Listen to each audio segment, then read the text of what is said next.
চোপড়ায় পৌঁছলো মানবাধিকার কমিশনের 4 সদস্যের প্রতিনিধি দল। চোপড়া লক্ষ্মীপুর কাণ্ডে ঘটনাস্থলে পৌঁছলো মানবাধিকার কমিশনের একটি 4 জনের প্রতিনিধি দল। ঘটনাস্থলে পৌঁছে এদিন নির্যাতিতা 2 যুগল সহ 2 পরিবারের সাথে দেখা করে প্রতিনিধি দলের সদস্যরা বেশ কিছুক্ষণ কথোপকথনের পরে ঘটনাস্থল থেকে বেরিয়ে পড়েন মানবাধিকার কমিশনের কেন্দ্রীয় প্রতিনিধি দল।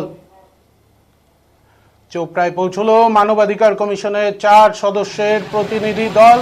চোপড়া লক্ষ্মীপুর কাণ্ডে ঘটনাস্থলে পৌঁছলো মানবাধিকার কমিশনের একটি 4 সদস্যের প্রতিনিধি দল। ঘটনাস্থলে পৌঁছে এদিন নির্যাতিত 2 যুগল সহ 2 পরিবারের সদস্যদের সাথে দেখা করে প্রতিনিধি দলের সদস্যরা বেশ কিছুক্ষণ কথোপকথনের পর তারা ঘটনাস্থল থেকে বেরিয়ে পড়েন।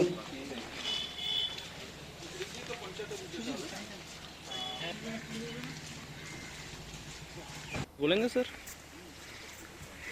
बोल